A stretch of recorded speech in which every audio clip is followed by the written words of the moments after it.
오늘의 사연 시작합니다. 안녕하세요. 저는 3살 된 아이를 키우고 있는 남자입니다. 아내를 아이 둘 지나고 사고로 잃고 현재 장모님이랑 아이 이렇게 셋이서 함께 살고 있습니다. 장모님과의 관계가 깊어져 어떻게 하는 게 좋을지 몰라 이렇게 글을 작성해서 의견을 구해보고자 합니다. 장인어른은 집안에 돈이 많으셨고 장모님은 가정 형편이 많이 어려우셨다고 해요. 장인어른께서 장모님이 사시는 곳에 놀러 왔다가 우연히 장모님을 보고 첫눈에 반하셨다고 합니다. 장모님은 나이 차이가 많이 나는 장인어른이 자꾸 만나자며 다가오자 강하게 거부 의사를 표현했지만 장인어른은 장모님 형편이 어려운 걸 알고 장모님 부모님을 찾아가 빚 해결해 줄 테니 따님을 달라고 얘기를 해서 장인어른과 장모님이 결혼을 하게 되었다고 하더라고요. 장모님은 어린 나이에 사랑하지 않는 사람과 결혼을 해서 결혼 생활을 하셨어요. 그리고 바로 제 아내를 출산하셨고 아이 때문에 참고 살았다고 했습니다. 그런데 장인어른이 술, 담배를 엄청 하셨었는데 정말 갑자기 심장마비로 세상을 떠났다고 하셨어요.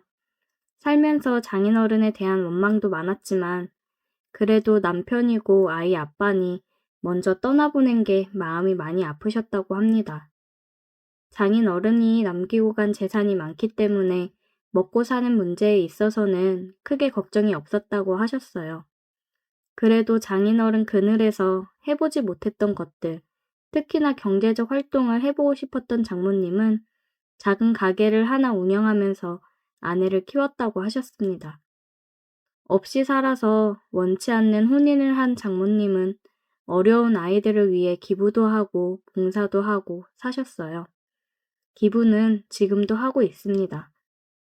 그런 장모님 밑에서 자란 아내여서 그런지 아내도 참 밝고 사랑스러운 사람이었습니다.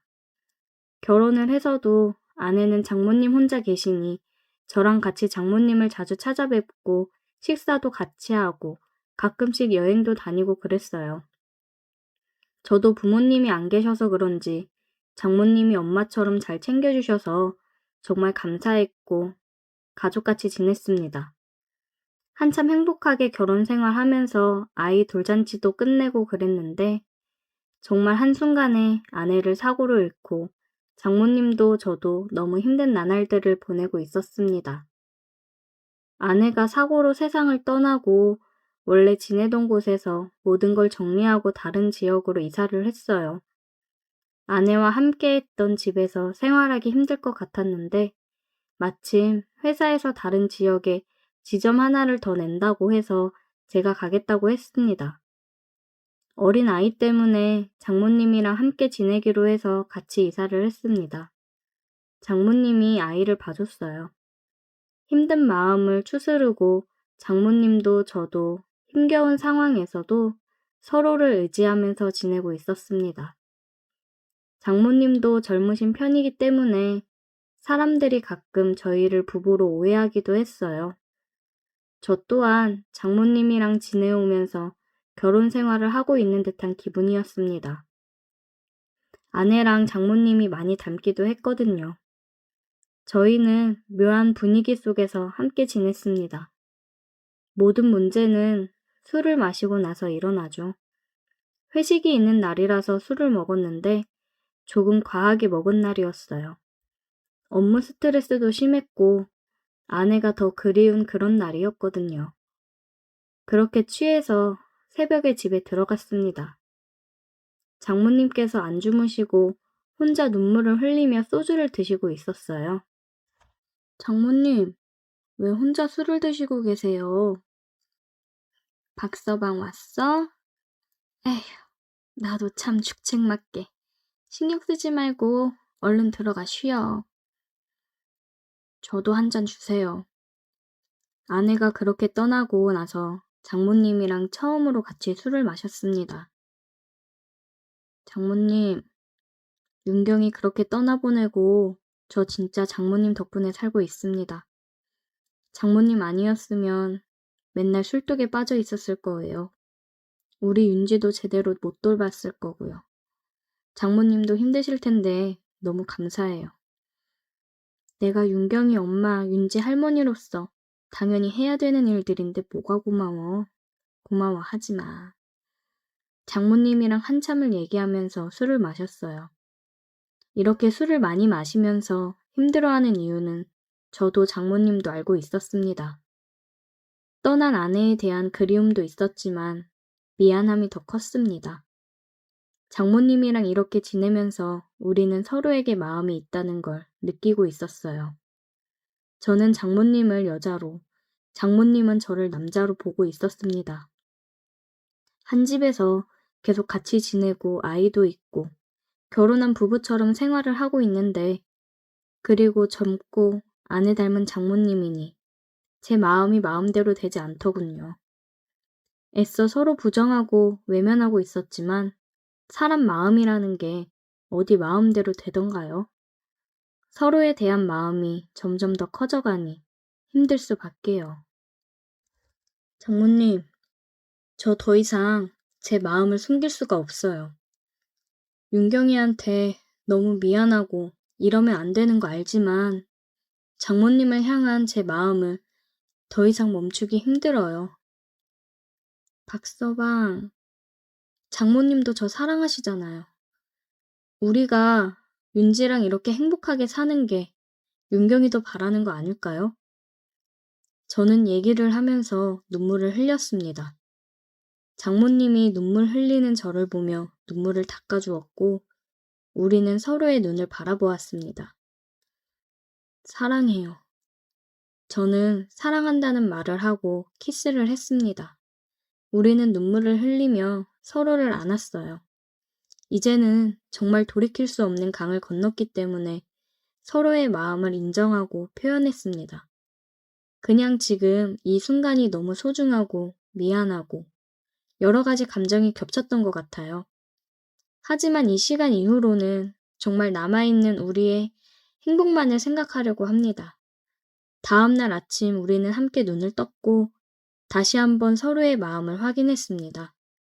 우리는 서로 부르는 호칭도 바꿨어요. 더 이상 장모님이 아닌 자기라고 부르고 있습니다.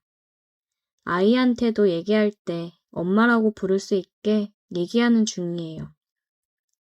힘들었던 삶 속에서 조금씩 다시 행복을 찾아가고 있었습니다. 특히 장모님은 그동안 눌러왔던 걸 풀어내듯 밤이 되면 돌변했어요. 사랑하지 않았던 장인어른과의 결혼 생활이 행복할 리 없었겠죠. 그리고 일찍 과부가 된 탓에 얼마나 욕구가 쌓였겠어요. 그리고 이제 서로 사랑하는 사이가 됐으니 그 욕구가 표출되는 건 당연하다고 생각합니다. 저 또한 너무 좋았습니다. 밤마다 돌변하는 장모님을 보며 저도 밤마다 뜨거워질 수 있어서 기분이 너무 좋더라고요. 퇴근하고 오면 항상 그랬듯이 맛있는 저녁을 준비하고 뽀뽀를 하며 저를 반겨주는 사람이 있으니 집에 들어오는 것도 행복입니다. 저녁을 먹고 아이와 시간을 보낸 후에 일찍 잠을 재우고 있어요. 온전히 우리 둘만의 시간을 보내기 위해서 빠른 육퇴를 하고 있습니다. 문화센터만 다니다가 아이를 어린이집에 보내기 시작했고 아이가 어린이집에 가 있는 시간이면 제가 평일 연차를 내고 둘이서 영화도 보고 맛있는 것도 먹으러 가고 남들처럼 평범한 데이트를 하며 지냈습니다. 이렇게 행복한 날들을 보내는 와중에도 한 가지 걱정이 되는 건 아이가 컸을 때 혹시나 우리 사이가 일반적이지 않다는 걸 알았을 때 많은 상처를 받을까봐 걱정이 되네요. 평생 장모님을 엄마로 알고 살아갈 수 없을 테니까요. 이렇게 행복하다가도 그런 부분을 생각하면 또 한없이 생각이 많아지는 밤을 보내고 있어요.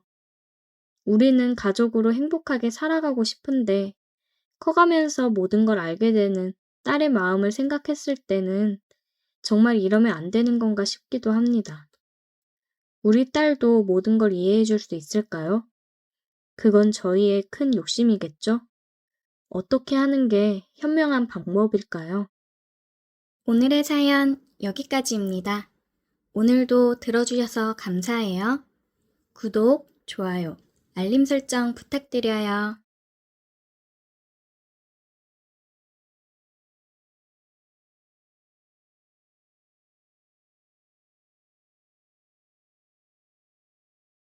저는 군입대를 앞두고 있는 대학생입니다. 입대 전에 너무 충격적인 소식을 들었습니다. 어떻게 해야 할지 너무 고민스럽습니다. 그 일의 시작은 분리수거 날이었습니다. 저희 아파트는 지정일에 분리수거를 합니다. 일주일 동안 모았다가 한꺼번에 버리는 방식이죠. 어느 날 같은 동에 사는 아줌마와 마주쳤습니다. 40대 중반의 돌싱인 아줌마였습니다. 제법 괜찮은 회사에 근무를 한다고 들었습니다. 성격도 좋고 얼굴도 예쁜 아줌마입니다. 회사를 다녀서 그런지 잘 꾸미고 다니는 편이었죠. 그래서 나이에 비해 젊어 보이는 아줌마입니다. 저희 엄마랑도 친한 편이라 저도 아는 얼굴이었죠. 아줌마의 분리수거 박스가 너무 많아 보이더군요. 위태로워 보이길래 제가 분리수거를 도와드렸습니다. 아줌마는 엄청 좋아하시면서 고마워하셨습니다. 그 일로 인해 아줌마와 많이 친해지게 되었습니다. 별것도 아닌데 저희 엄마에게도 칭찬을 많이 했더군요. 그 뒤로도 종종 마주치면 짐도 대신 들어주고 그랬습니다. 아줌마도 제게 맛있는 것도 사주시고 쿠폰도 보내주셨죠. 나중에는 저를 조카나 아들처럼 편하게 대하시더군요. 집에 남자의 손길이 필요하면 제게 도움을 청하셨죠. 전등을 갈거나 소파를 옮기는 등의 부탁을 하셨죠. 그럴 때마다 엄청 고마워하시면서 용돈도 주셨습니다. 나중에는 가끔씩 아줌마네 집에서 저녁을 먹기도 하고 특별한 메뉴가 있을 때는 같이 반주도 한 잔씩 했습니다. 가끔씩은 밖에서 저녁을 얻어 먹기도 했습니다. 극장이나 레스토랑에 혼자 가야 할 때 저를 부르곤 했죠. 덕분에 저도 공짜로 영화도 보고 비싼 레스토랑도 가보았죠. 그때까지도 아줌마를 여자로 보거나 하지는 않았습니다. 아줌마는 제게 그냥 밥 잘 사주는 아줌마였습니다. 돈 많은 아줌마라 신기한 체험도 많이 해보았죠.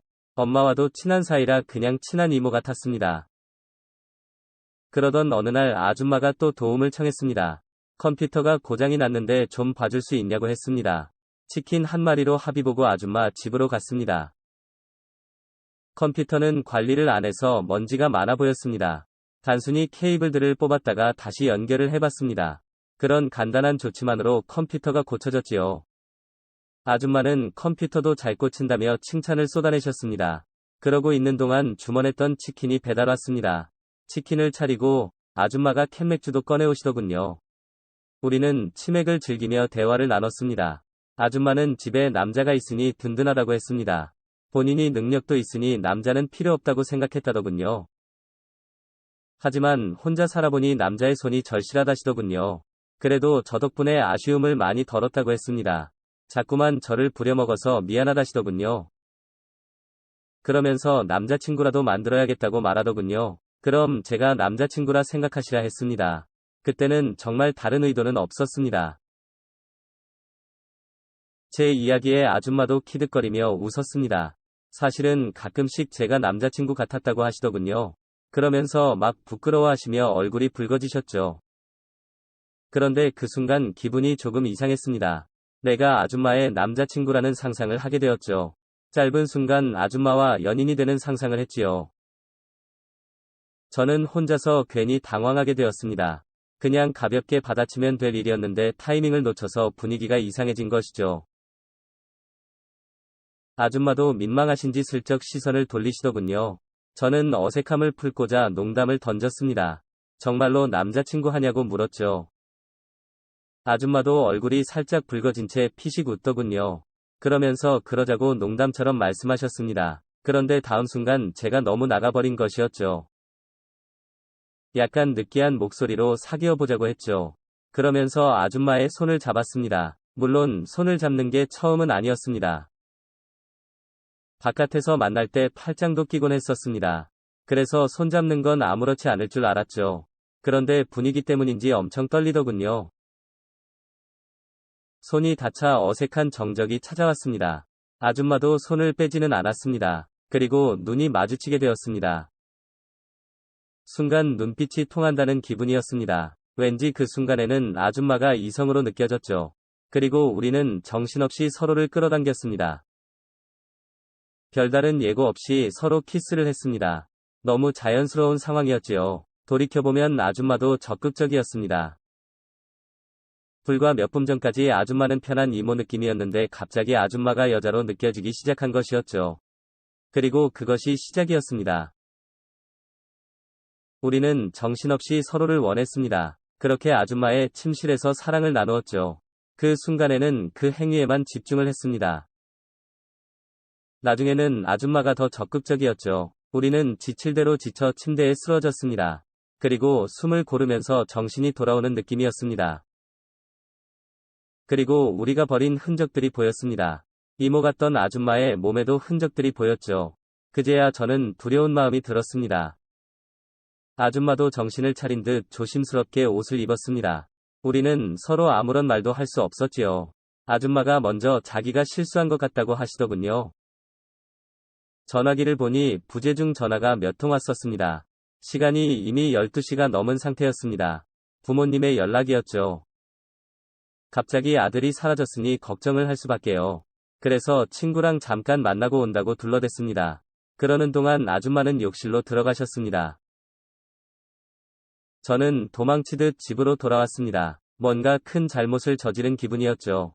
선뜻 아줌마에게 연락할 용기가 없었습니다. 며칠 뒤 아줌마랑 엘리베이터에서 마주쳤습니다. 사실 엄청 어색한 기분이었습니다. 하지만 피할 수 없다는 생각이 들더군요. 제가 용기를 내서 큰 소리로 인사를 했습니다. 그러자 아줌마가 피식 웃었습니다. 그제야 우리는 서로 안부 인사를 나눴습니다. 우리는 다시 평소처럼 대화를 나누었습니다. 물론 그날의 일은 언급하지 않았죠. 하지만 아줌마를 대하는 마음이 예전 같지 않더군요. 나와 사랑을 나누던 모습이 자꾸 떠올랐습니다. 이전과 달리 가슴이 두근거리더군요. 다시 아줌마와 함께하고 싶은 마음이 들었습니다. 하지만 뭐라고 말을 해야 할지 모르겠더군요. 결국 아무 말 못하게 아줌마와 헤어지게 되었습니다. 그렇게 아줌마를 보내고 나니 너무 아쉬운 마음이 들더군요. 어떻게든 아줌마를 다시 만나고 싶었습니다. 한참 동안 고민을 하다가 문자를 보냈습니다. 유치하게도 치킨이 먹고 싶다고 말을 했죠. 다행히 아줌마가 집으로 오라고 하시더군요. 사실 치킨에는 아무런 기대도 없었습니다. 그저 아줌마랑 함께 있고 싶었을 뿐이었죠. 집에서 깨끗하게 샤워부터 했습니다. 그리고 옷도 챙겨 입으며 신경을 쓰게 되었죠. 그냥 치킨을 먹을 뿐인데 마음이 들떠 있었습니다. 들뜬 마음으로 아줌마의 집으로 갔습니다. 문이 열리고 아줌마를 보는 순간 심장이 덜컥 내려앉았죠. 아줌마가 너무 예쁘게 보였습니다. 치킨은 이미 주문을 해놓으셨더군요. 그런데 우리는 이미 치킨은 안중에도 없었습니다. 아줌마가 먼저 어색하게 말을 꺼내시더군요. 다시 예전처럼 지내자고 하시더군요. 그 말에 괜히 서운한 기분이 들었습니다. 저는 아줌마를 좋아하게 되었다고 했습니다. 아줌마가 곤란한 표정을 지었지만 싫다고 하지는 않으셔서 용기를 냈습니다. 제가 먼저 아줌마를 안아버렸죠. 그날 너무 좋았었다고 말을 했습니다. 아줌마가 부끄러워했지만 그것뿐이었습니다. 그리고 우리는 다시 사랑을 나누었습니다. 이번에는 서로 눈을 똑바로 보면서 사랑을 나눴습니다. 사랑한다는 말을 하며 정성껏 그녀를 대했지요. 마치 정말로 내 여자가 된 것 같은 느낌이었습니다. 그 뒤로 우리는 정말 연인처럼 지냈습니다. 아줌마 집에서는 부부처럼 사랑을 나눴지요. 주말이면 함께 여행을 떠나기도 했습니다. 저는 한창 호르몬이 폭발할 시기였습니다. 밤마다 아줌마를 잠 못 자게 만들기도 했지요. 그때는 너무 행복하고 좋았습니다. 함께 있을 때 아줌마는 애교도 부리곤 했습니다. 저는 마치 아줌마의 남편처럼 굴었지요. 저는 아줌마의 이름을 부르며 반말을 하기도 했습니다. 아줌마는 웃으면서 저를 서방님이라 불렀습니다. 그때는 뒷일은 생각도 하지 않았습니다. 그저 그 만족감을 즐겼을 뿐이었습니다. 하지만 우리의 상황은 명확히 알고 있었습니다. 아줌마도 그런 욕심은 안 부리신다고 하셨죠. 제게 여자친구 생기면 그만하자고 하시더군요. 저는 알았다고 말은 했지만 실감은 나지 않았습니다. 아줌마랑 평생 이렇게 즐기며 살 수 있을 것 같았죠. 너무 막연하게 지금의 상황만을 즐겼던 것이었습니다. 아줌마는 피임기구는 철저히 챙겼습니다. 항상 아줌마의 집과 핸드백에 피임기구가 있었습니다. 처음 몇 번을 제외하면 대부분 피임을 했었습니다. 그러다 저는 군대를 가기 위해 휴학을 했습니다. 휴학 시기를 맞추기 위해 자원 입대를 선택했습니다. 입대 날짜가 3개월가량 남았었습니다. 휴학을 하니 기분이 많이 우울했습니다. 이제 곧 군대를 간다 생각하니 마음이 무거웠지요. 군대에 대한 두려움도 있었던 것 같습니다. 아줌마랑도 그런 불안감을 이야기했습니다. 아줌마가 걱정하지 말라면서 저를 달래주었습니다. 가끔 아줌마가 면회를 오시겠다고 했습니다. 정말로 남자친구 군대 보내는 것 같다며 수줍게 미소를 지으셨습니다. 그런 아줌마의 말들이 많이 위로가 되더군요. 아줌마가 입대 전에 잠깐 여행을 가자고 하시더군요. 저도 그렇게 두려움을 떨치면 좋겠다 싶었죠. 부모님께는 친구들과 입대 전 여행을 간다고 했습니다. 그리고 주말에 아줌마의 차를 타고 동해로 향했습니다. 해변을 산책하기도 했고 조용히 바다를 보기도 했지요. 그리고 호텔에서는 육체적 욕구를 풀기 바빴습니다. 처음부터 작정을 하고 갔던 터라 아줌마는 적극적으로 자신을 내어주셨죠. 저는 그런 아줌마에게 더욱 흥분이 되었습니다. 아줌마는 밤새 저를 위로해 주었습니다. 나중에는 피임기구도 제대로 사용하지 못했지요. 그 정도로 우리는 행위에 미쳐 있었습니다. 군대에 대한 불안감을 그렇게 지웠습니다. 아줌마의 존재가 너무 고맙게 느껴졌지요. 덕분에 마음이 한결 가벼워지는 기분이었습니다. 그런데 아줌마는 문득 한숨을 내쉬었습니다. 피임을 하지 않은 사실을 깨닫는 것이었습니다. 그나마 위험한 날은 아닌 것 같다고 하셨습니다. 저는 그런 아줌마가 고맙기도 했고 사랑스럽게 느껴지기도 했습니다.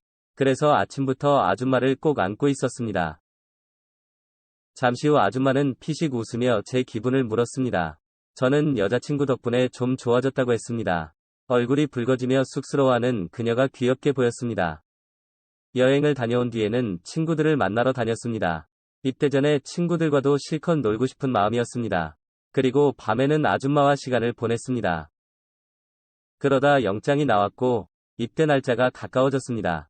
그런데 어느 날 아줌마의 표정이 어두워져 있었습니다. 제가 군대를 가는 게 서운해서 그런 줄 알았습니다. 하지만 아줌마는 말수도 줄었고 사랑을 나눌 때도 평소보다 소극적이었습니다. 저는 이유를 알 수 없었습니다. 저랑 헤어지게 되어서 그런가 보다 생각했습니다. 그런데 그날은 피임기구 없이 그냥 하자고 하시더군요. 저는 기꺼이 아줌마가 하자는 대로 했습니다. 하지만 저도 눈치가 완전히 없지는 않았습니다. 사랑을 나눈 뒤 아줌마를 안아주면서 이유를 물었습니다. 그리고 그녀는 서랍에서 뭔가를 가져왔습니다.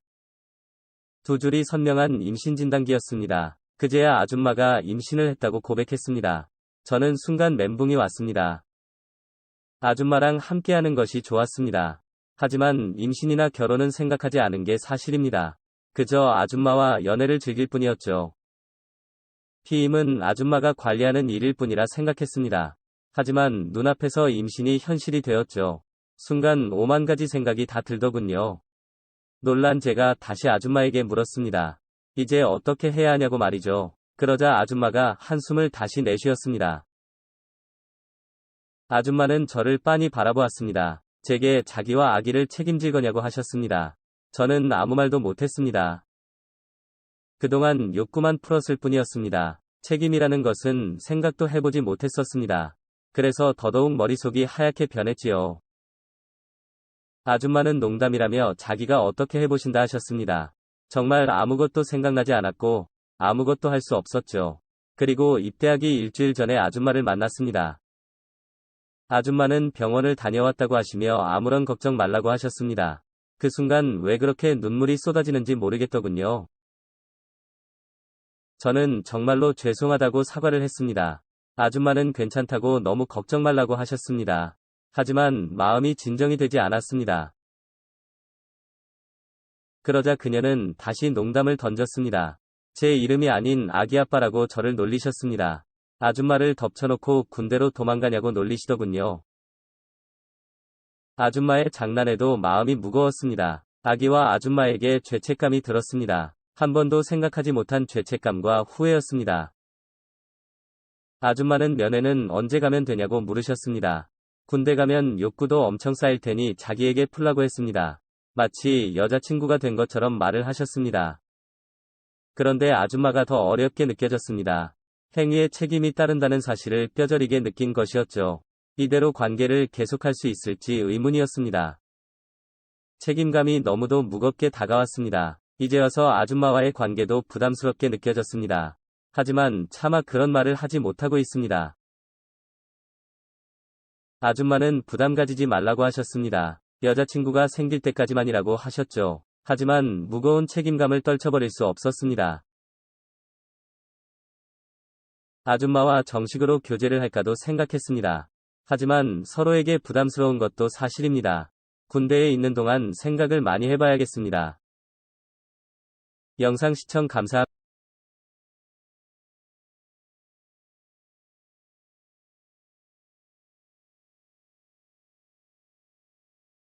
좋아요와 구독, 알림 설정 부탁드려요. 오늘의 사연 지금 바로 시작해 볼게요. 안녕하세요. 30대 중반의 남자입니다. 지금의 아내와는 연애하던 시절 했던 동거와 결혼 생활까지 합해서 4년 정도 됐습니다. 어쩌다 보니 아직 아기는 없습니다. 책임져야 할 게 부족해서 다행인 걸까요? 요즘 저도 제가 무슨 생각을 하는지 알 수가 없습니다. 우연히 동네 편의점에서 맥주 몇 캔 사러 갔다가 동창 친구놈을 만났습니다. 썩 친한 편은 아니어서 졸업 후에는 죽었는지 살았는지도 모르고 연락조차 안 하던 친구인데 알고 봤더니 이 친구도 결혼을 해서 같은 아파트 맞은편 동에 살고 있더라고요. 요즘 집값도 말이 아니지만 제가 신혼집을 구할 때도 집값 때문에 아주 난리도 아니었습니다. 그러다 보니 서울에서 조금 떨어진 신도시에 신혼집을 구하게 되었는데 그러면서 서울에 자리 잡은 친구들과는 자연스럽게 만나는 일이 뜸해져 버렸습니다. 술 마시는 걸 좋아하는데 친구들도 가정이 생기고 집도 멀어지고 하니 서로 피곤해서 어느 순간부터는 가끔씩이라도 만나는 자리가 사라지게 되었지요. 그런 저에게 이 친구와의 재회는 언제고 술 한잔 마시고 싶을 때 만날 수 있는 소중한 만남이 되었습니다. 퇴근 후에 편의점 앞에서 맥주 한 캔 마시면서 그간 어떻게 지냈는지 안부를 묻고 있었는데 귀가가 늦어지자 친구놈 와이프가 걱정이 됐는지 편의점까지 마중을 나오더라고요. 저랑 있는 걸 몰랐는지 집에서 입는 수수한 차림과 화장을 안 한 모습이 부끄러웠는지 저 먼발치서 친구놈을 불러서 데려갔습니다. 그 와중에도 허리를 숙여 인사를 하는 모습이 예의는 있어 보이는 사람이라는 느낌이 들었습니다. 먼발치서 보았을 뿐인데도 친구의 아내의 모습은 강렬했습니다. 나란히 섰을 때 친구와 키도 비슷해 보였고 대충 차려입은 모습도 몸매가 좋다 보니 옷이 살아 보였습니다. 마치 모델 같은 모습이었습니다. 위에 걸친 외투 아래로 보이는 펑퍼짐한 하체가 걸을 때마다 좌우로 실룩이는 뒷모습이 사라질 때까지 친구 부부를 바라보고 있었습니다. 저의 아내도 스타일이 좋은 편이긴 한데 아내는 요즘 여자들이 좋아하는 마른 몸매를 가지고 있었습니다. 아내와는 다른 볼륨 있는 뒷모습이 기억에 남았습니다. 어느 날은 친구놈의 초대를 받아 친구 집에서 술을 한잔 했습니다. 거하게 차려진 상차림보다 놀라웠던 건 가까이서 처음 본 재수 씨의 미모였습니다. 멀리서 봤을 때랑은 비교도 안 되는 아름다움의 시선을 빼앗겼습니다. 집에서 그렇게 화장을 할 필요까지 있었겠냐는 생각이 들었지만 쌍꺼풀이 진한 커다란 눈과 통통한 입술이 정말 매력적이었습니다. 처음 만난 그날 외투로 가려져 보지 못한 상체는 시선을 빼앗았던 하체보다도 더 대단했습니다. 옷 위로도 가늠할 수 있는 사이즈에 놀랐습니다. 이따금씩 상체를 숙일 때 보일락 말락하는 모습에 저도 모르게 눈이 돌아가더군요.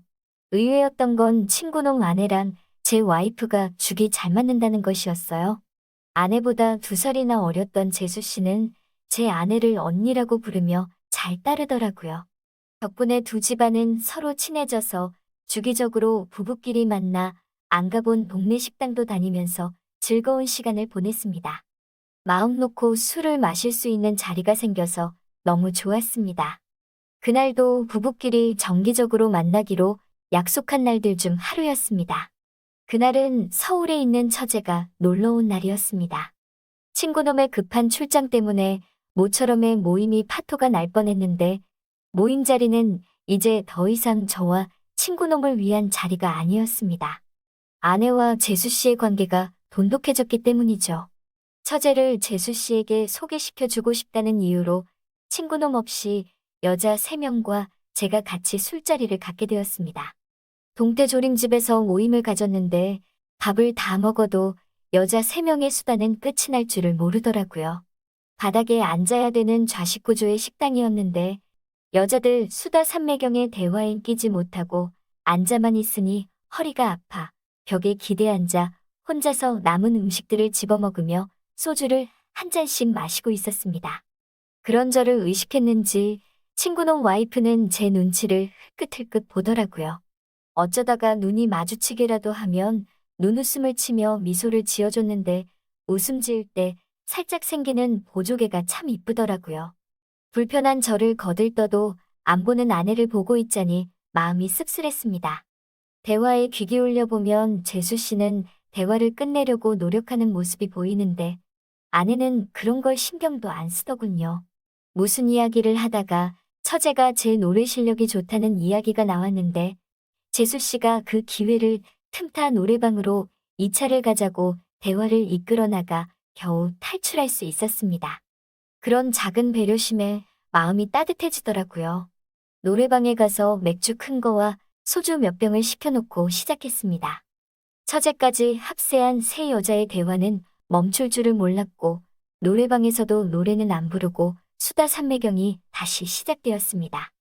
대화에 낄 틈을 주질 않는 세 여자를 보고 있자니 갑자기 출장을 간 친구놈이 보고 싶어지는 순간이었습니다.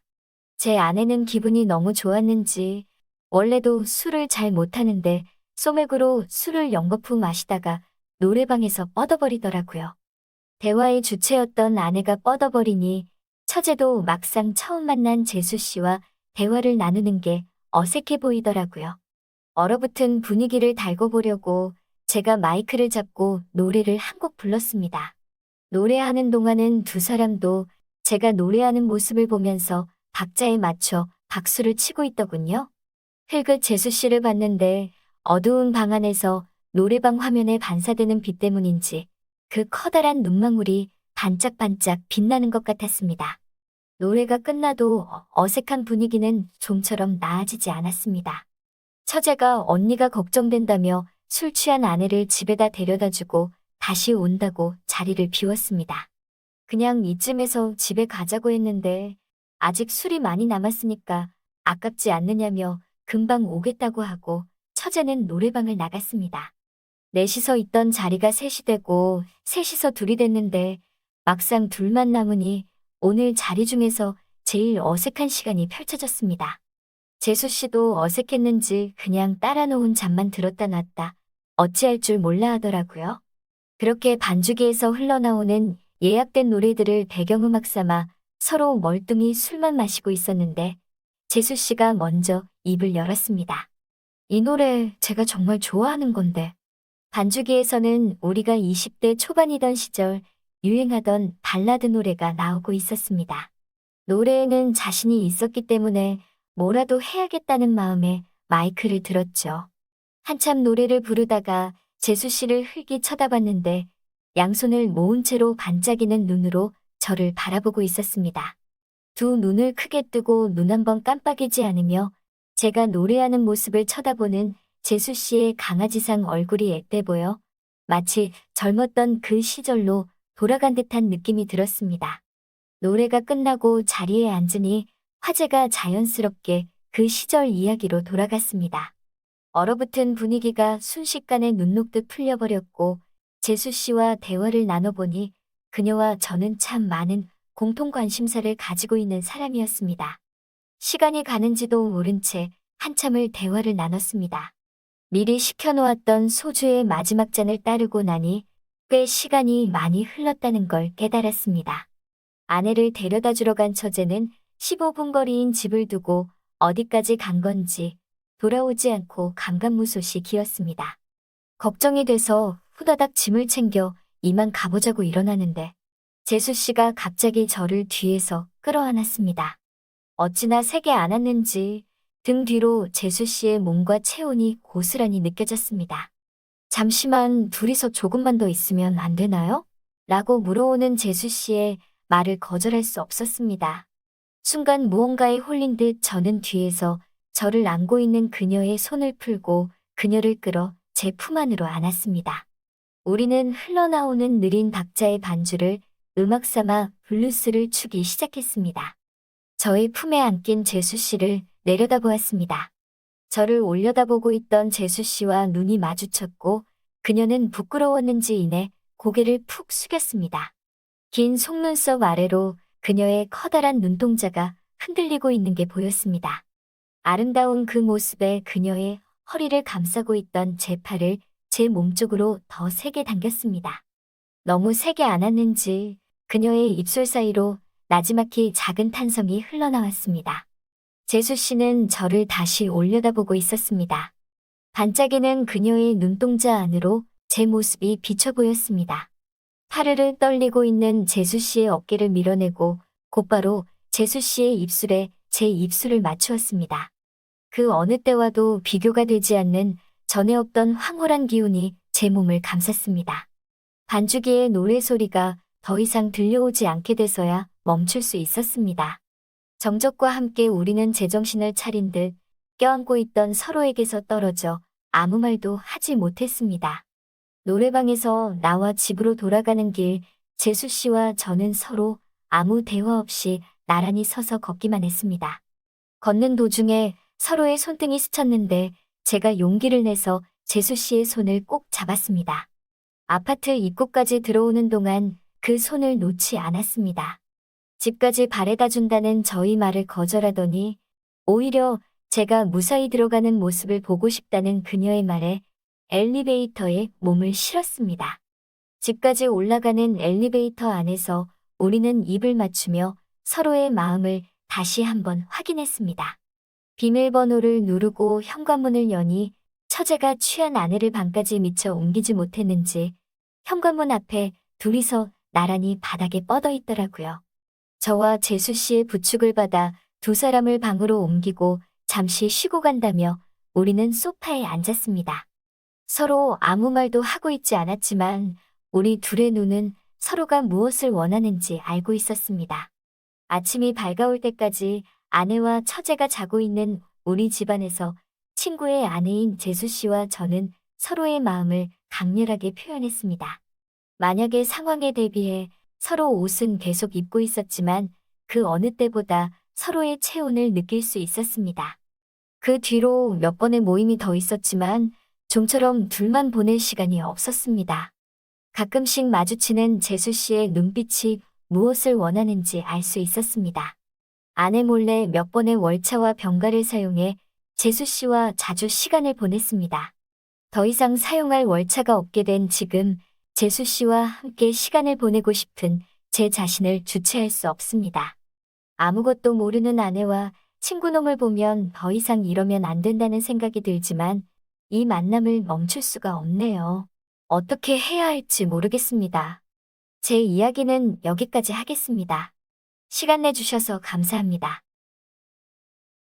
오늘의 사연은 여기까지네요. 긴 사연 끝까지 들어주셔서 감사합니다. 구독과 좋아요 잊지 말아주세요. 오늘의 사연 시작하겠습니다. 남편이 차를 세우자 나는 무작정 차에서 내렸습니다. 남편은 내가 내리자마자 그대로 차를 몰고 내 눈앞에서 흔적도 없이 사라져 버렸습니다. 매정한 놈. 내가 지랑 결혼한다고 나 좋다고 결혼만 해주면 손에 물 한 방울 안 묻히고 살게 해준다는 그 좋은 배경의 남자들 다 뿌리치고 결혼해줬건만 결혼을 하고 나니 내가 우선이 아니라 시댁이 우선이고 그 중에서도 제사가 최우선인 사람이었습니다. 아무리 조상님이라지만 죽은 사람한테 뭐 그렇게 정성을 들이는지 지 마누라인 살아있는 나한테는 이렇게 개똥처럼 대하면서 말입니다. 웃기지도 않습니다. 서울로 올라가면 당장 이혼이라 생각했습니다. 요놈의 입, 요놈의 주댕이. 나는 손으로 내 입을 찰싹찰싹 때렸습니다. 오밤중에 낯선 도로에 지갑이나 핸드폰도 없이 몸만 내쫓겨 오도 가도 못하는 신세가 된 것입니다. 아무리 화가 나도 이성적으로 내 핸드폰과 지갑이 들어있는 가방을 가지고 내렸어야 했는데 밤새 걸어서 서울까지 가야 하는 건가 생각하니 내 신세가 처량했습니다. 모든 일의 화근은 내 입에서 시작되었습니다. 그냥 입 닫고 조용히 갔으면 지금쯤은 집에서 편하게 발 닦고 잠이나 자고 있을 텐데 속이 부글부글 끓어도 끝까지 참았어야 했는데 남편이란 작자가 어떤 사람인지 모르는 것도 아니고 한두 번 당한 것도 아닌데 나는 오늘도 홧김에 성질대로 하다가 남편의 복수에 제대로 당했습니다. 밤이 늦어 도로에 오가는 차도 없고 길눈이 어두워 여기가 어디쯤인지 얼마나 더 가야 집에 도착할 수 있는지도 모르는 상황에서 남편 욕밖에 안 나왔습니다. 나쁜 놈, 가란다고 진짜 가냐? 한참을 걷다가 지쳐 길가에 앉아 있던 나는 멀리서 반짝이는 불빛을 보고 히치하이킹을 해야겠다고 생각하고는 벌떡 일어났습니다. 10톤 트럭이었습니다. 평소 저런 큰 트럭도 한번 타보고 싶긴 했는데 이런 식으로 타고 싶은 건 아니긴 했는데 그러나 찬밥 더운 밥 가릴 처지가 아니었습니다. 설까 싶었지만 간절한 마음으로 머리 위로 손을 들어 마구 흔들었습니다. 그러나 그 차는 나를 그냥 쌩 지나쳐갔고 이런 나쁜 놈아, 너도 내 남편이랑 똑같은 놈이다. 저는 트럭에다 대고 고래고래 소리를 질렀습니다. 끼익! 저만치에서 트럭이 멈춰섰습니다. 설마 나를 태워준다는 건가? 저는 냅다 뛰어 트럭으로 가 차 문을 열고 조수석으로 올라탔습니다. 고맙습니다. 아까 뭐라고 하는 것 같던데 뭐라고 한 거요? 아하하, 아닙니다. 혹시 어디로 가세요? 나는 웃음으로 얼버무리고 본론으로 들어갔습니다. 나는 서울 양천구로 가는데 어디로 가쇼? 그럼 가는 길에 저 강남 가는 길 위에 좀 내려주실 수 있을까요? 뭐 서울 들어가면 내려줄 테니 거기선 알아서 가슈. 네, 정말 감사합니다. 근데 핸드폰, 지갑 하나도 없어서 돈도 좀 빌려주실 수 있으세요?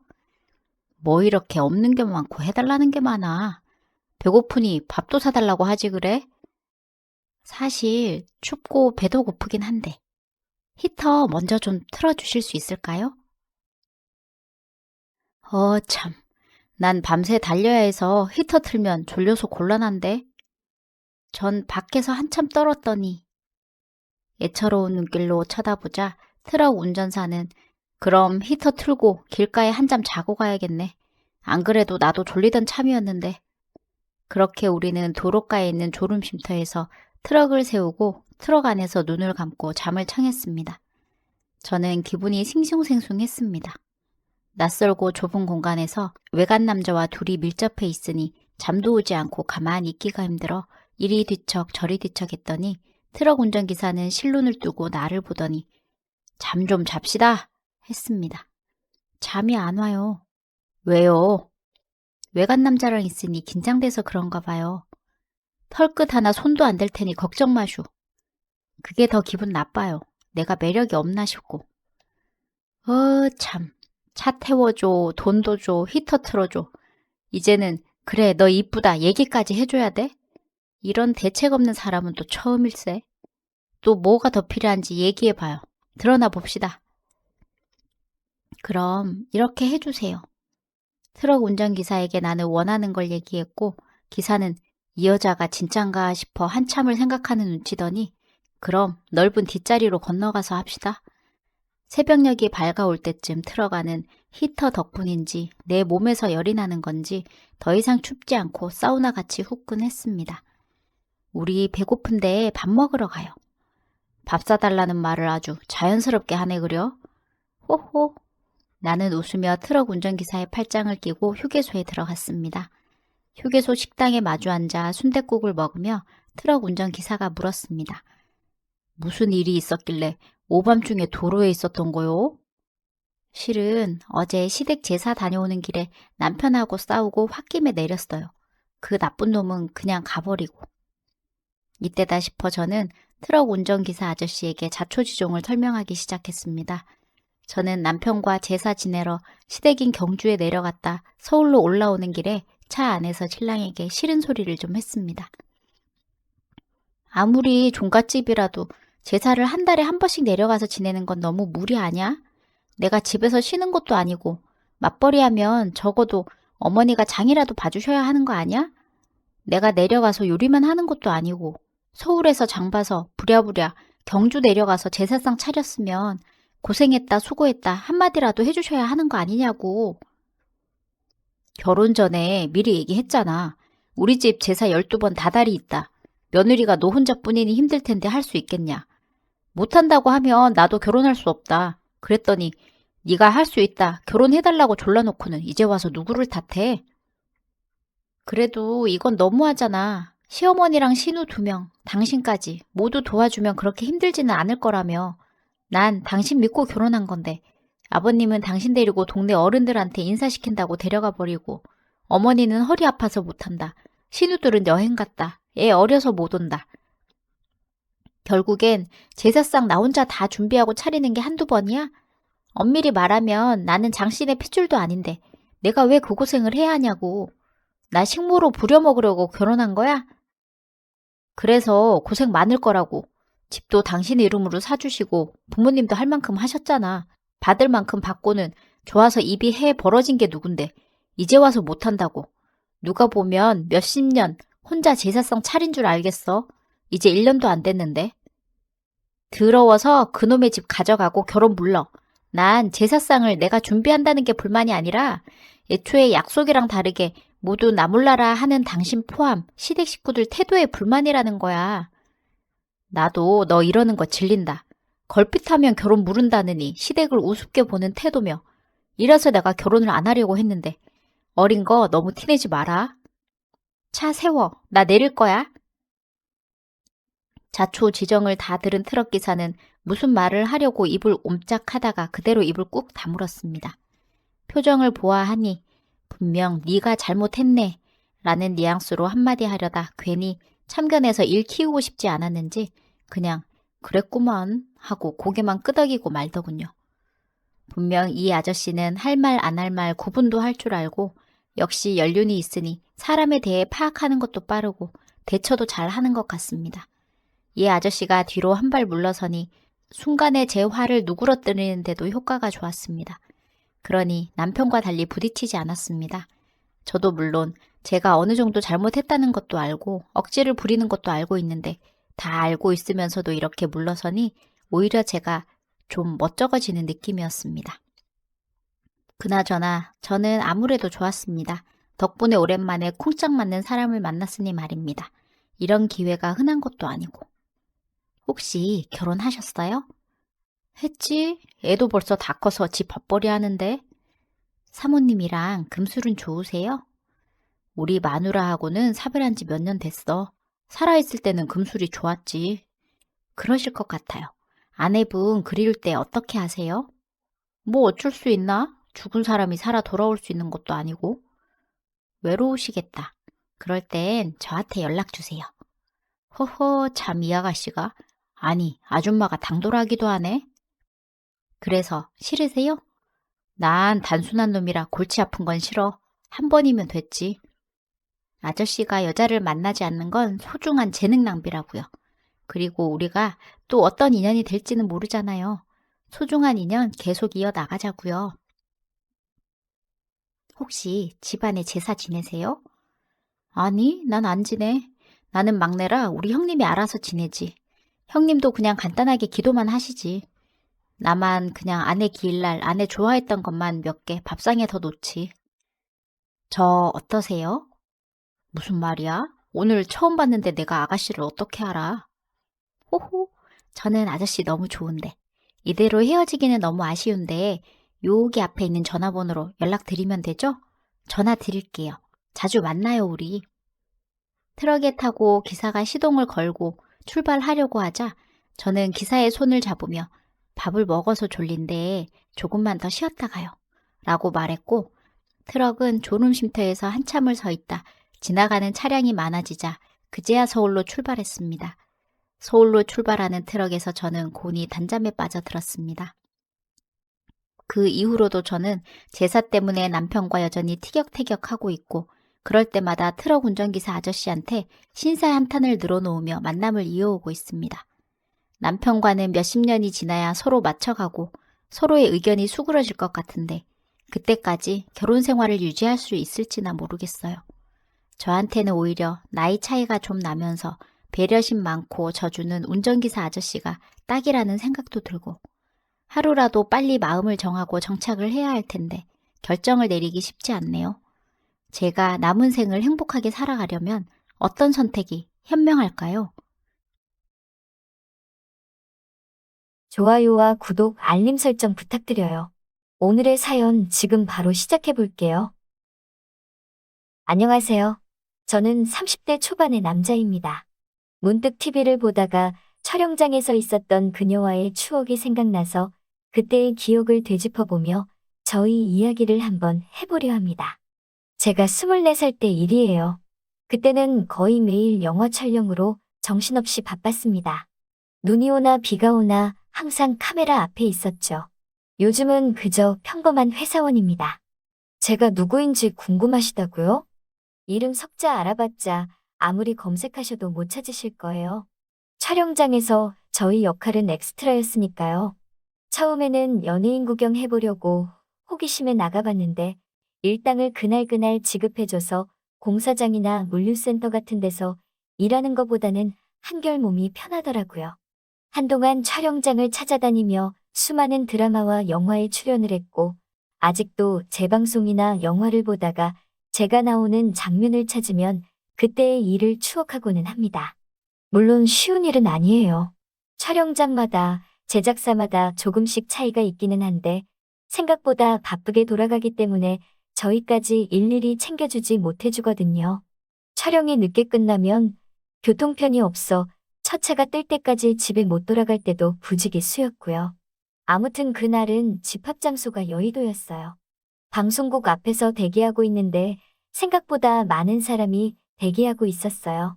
이렇게 많은 사람이 오는 경우는 보통 사람이 정말 많이 필요한 장면을 촬영하기 때문에 현장이 좀 더 바쁘게 돌아갑니다. 버스를 타고 첫 번째 촬영장으로 도착했어요. 첫 번째 장소였던 번화가에 저희 역할은 지나가는 행인이었습니다. 조연출하시는 분이 와서 이 사람 저 사람 배치시키더라고요. 그렇게 저희 차례가 되고 커플 역할을 하라며 근처에 있던 여자분을 같이 붙여줬어요.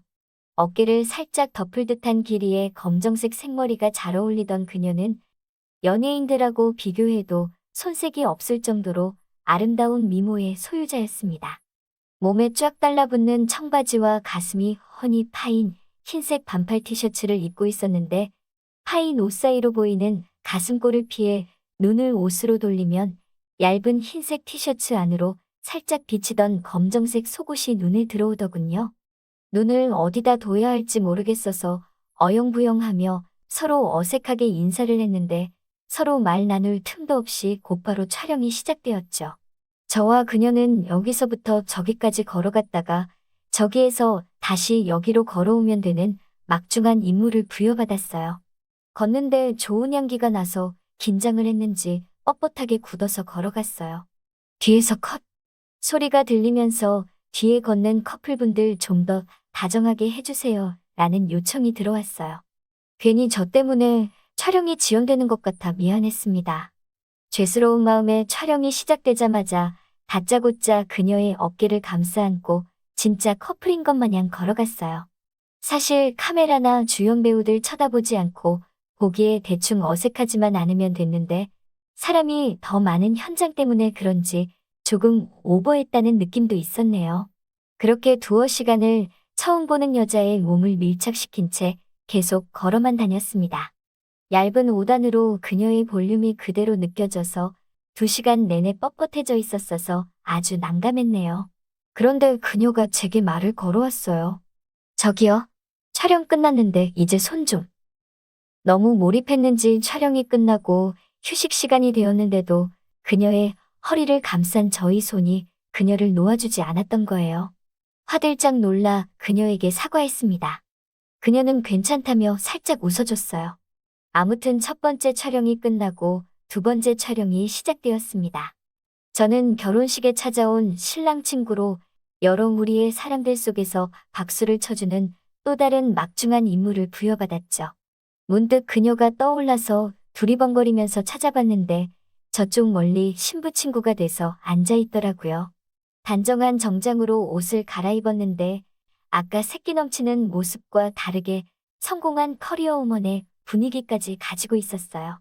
박수만 치다가 벌써 두 번째 촬영이 끝나고 뷔페에서 밥 먹는 역할을 연기하게 되었습니다. 점심으로 도시락을 주기는 했는데 준비된 뷔페 음식을 보니 배가 고파지더군요. 촬영을 위해 어제 미리 준비해둔 음식들이니 탈날 수 있으니 먹지 말라는 말에 너무 아쉬웠어요. 그렇게 식당에서 저는 그녀와 운명적으로 재회하게 되었어요. 촬영 중에는 기본적으로 조용히 하고 있어야 했습니다. 큰 소리가 나면 마이크에 섞여 들어갈 수 있기 때문이죠. 그녀의 맞은편에 앉아서 먹는 척을 하고 있자니 그 모습이 웃겼는지 서로 고개를 숙여 웃음을 참느라 혼났습니다. 잠깐 휴식 시간이 됐는데 그녀가 술 마실래요? 라고 물어보더라고요. 무슨 소린가 싶어서 멀뚱멀뚱 쳐다보는데 그녀가 잠깐만 기다려요 라고 하더니 어디론가 사라졌어요. 얼마 뒤 정장 주머니에서 소주 3병을 꺼내더라고요. 어디서 났냐고 물으니 옛날에 여기서 아르바이트를 했었다고 주류 보관하는 곳을 알고 있는데 비밀번호가 그대로라서 가지고 나왔다고 설명해줬습니다. 음식은 못 먹지만 물은 마셔도 문제 없었기 때문에 우리는 식탁 아래로 몰래 소주를 따라서 컵째로 벌컥벌컥 마셨어요. 촬영이 끝날 때쯤에는 저도 취기가 많이 올라 있었고 그녀도 얼굴이 빨개져 있었어요. 그렇게 촬영이 마무리가 되고 제작사 측에서 엑스트라들 줄을 세워서 봉투를 나눠주고 있는데 제 차례가 되니 저쪽으로 빠져 있으라고 하더라고요. 돈을 안 주길래 혹시 아까 술 마신 거 들켰나? 일당 못 받는 거 아니야? 이러면서 걱정하고 있었는데 저처럼 따로 빠져 있는 사람이 꽤 되더라고요. 그녀도 포함해서요. 연출팀에서 말하기를 한 씬을 더 찍을 건데 지금 남으신 분들은 추가 수당이 지급되니까 더 할 거면 하고 안 할 거면 말해달라고 했습니다. 시계를 보니 막차 타기도 글른 것 같고 추가 수당을 보통 일당 계산해주는 경우가 많았어서 그냥 남기로 했어요. 옷을 편하게 갈아입고 버스에 오르니 그녀가 빨개진 얼굴로 창문에 기대서 자고 있더라고요. 인원이 많이 줄은 버스 안에는 아까보다 빈자리가 많았지만 술 기운이 남아서 그랬는지 자고 있는 그녀의 옆으로 앉았어요. 제가 옆에 앉은 줄도 모르고 세상 모르고 자고 있는 그녀를 바라봤죠. 깊게 파인 티셔츠 사이로 그녀의 가슴이 살짝 보이는데 저도 모르게 그 위에 손을 올리고 말았네요. 제 손길을 못 느꼈는지 그녀는 계속 잠을 자고 있었습니다. 저도 술이 조금 취했었는지 그 자리에서 바로 잠이 들고 말았어요. 도착했다고 말하는 연출팀의 목소리에 정신을 차렸는데 아직도 제가 그녀의 가슴 위에 손을 올려놓고 있더군요. 놀라서 죄송하다고 했는데 그녀는 잠이 덜 깼는지 그냥 멀뚱멀뚱 쳐다만 보고 있었어요. 뺨을 맞아도 모자랐을 상황인데 그녀는 쿨하게 넘어가줬어요. 마지막 촬영지는 그 당시에 유행하던 일본식 선술집이었습니다. 이번에도 마찬가지로 음식들은 미리 준비된 거니까 먹지 말라는 지시를 받고 자리에 앉았어요. 그녀와 저는 또다시 연인관계의 병풍 역할을 하게 되었는데 이번엔 카메라랑 아주 멀리 떨어진 구석자리에 배치를 받아서 그녀와 조금씩 대화를 나눌 수 있었습니다.